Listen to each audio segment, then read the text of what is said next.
Oi, sétimo ano, tudo bem com vocês? Vamos começar o ciclo 2 desse bimestre com o seguinte assunto: razões. Vamos ver onde que a gente vai usar, de que jeito que a gente vai usar, já preparando o terreno para a semana que vem, quando a gente entra com proporções e precisa ter entendido realmente o que que é uma razão.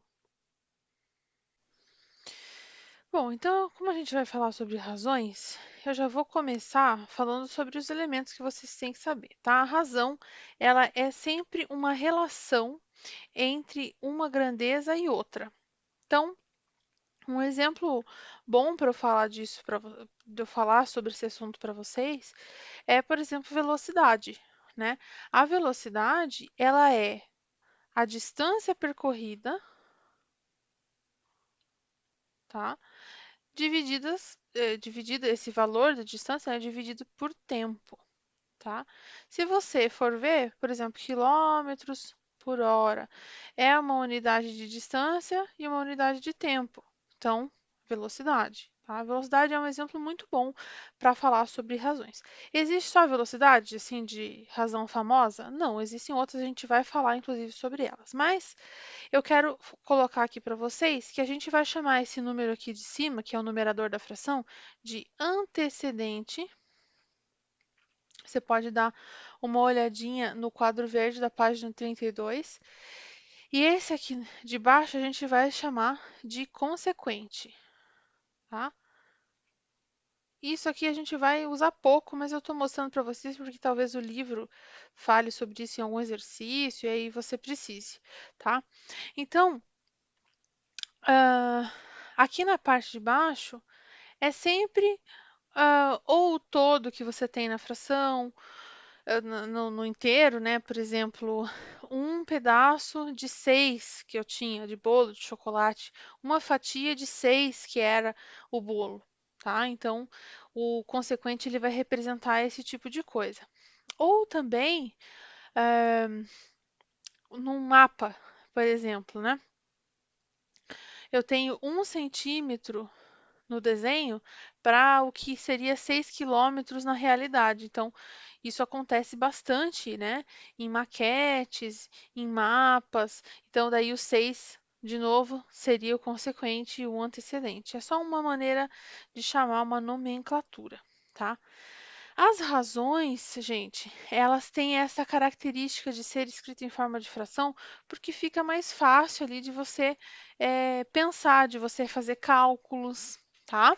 Estou virando página do livro aqui para eu mostrar para vocês e falar para vocês sobre os exemplos ótimos que tem na página 31, né? Então, tem ali da prova do vestibular, né? 720 candidatos para disputar 80 vagas, certo? Então, é como se, né, o número de candidatos não vai ser, não vai, todas as vagas vão ser ocupadas antes, né, de chegar em 720 pessoas ali.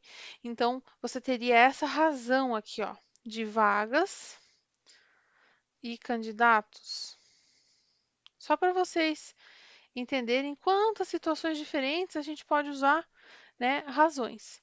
Mais para frente, acho que já semana que vem a gente vai falar de proporção, daí sim, precisa de razão, tá bem entendido o que que é, o que que significa, tá?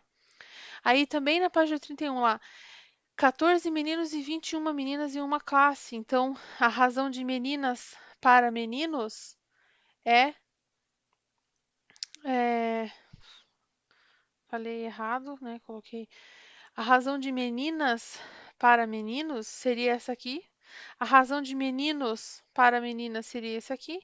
E a razão de, por exemplo, meninos na sala de aula, pelo todo, seria de 35, né? Porque ao todo você tem 35 alunos, né? E a de meninas seria 21, 35 avos, porque também o todo é 35, você tem aqui as meninas, aqui os meninos. Então, você pode, na mesma situação, montar várias razões.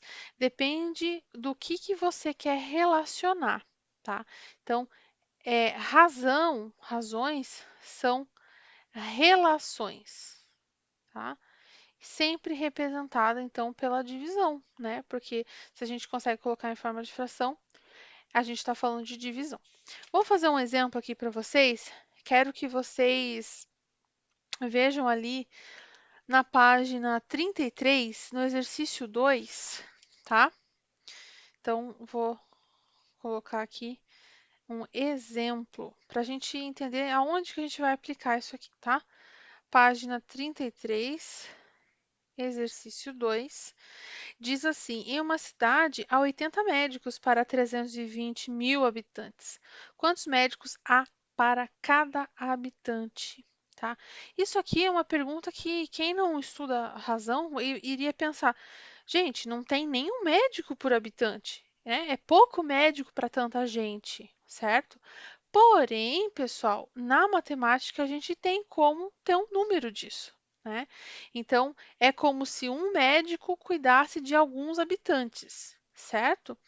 Então, a gente começa pelo dado que tem 80 médicos para 320 mil habitantes. E a gente vai simplificando isso aqui até não conseguir mais, tá? Você pode ir por 2, depois pode ir por 2 de novo, até chegar na irredutível, ou você já pode começar por 4.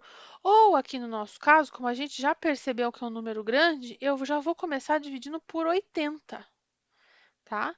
Ou também você pode pegar, vou colocar aqui de novo a mesma, para mostrar que você pode já cortar esse zero com esse zero. Ó. Aí já fica 8 sobre 32 mil. Já diminuiu bastante. Aí você vem aqui, pode fazer a divisão agora nesse caso por 8. Deixa eu mudar de cor. Você pode fazer a divisão por 8 nesse caso, né? E vai dar o mesmo resultado que vai dar aqui em cima. Esse resultado, se você fizer certinho a conta, vai ser 1 sobre 4 mil. Certo? O que que isso significa? Que nessa cidade aí, que ele deu de exemplo no exercício, a cada 4 mil pessoas existe um médico para atender, tá?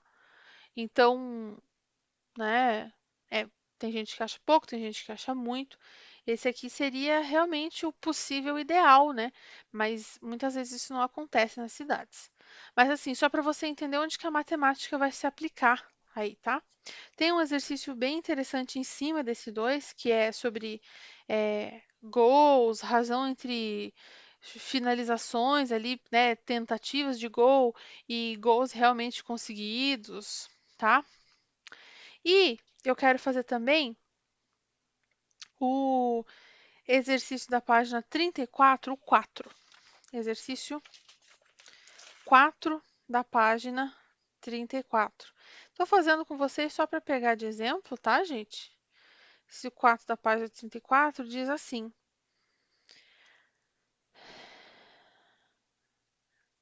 no setor onde Cláudia trabalha, há 4 homens e 16 mulheres.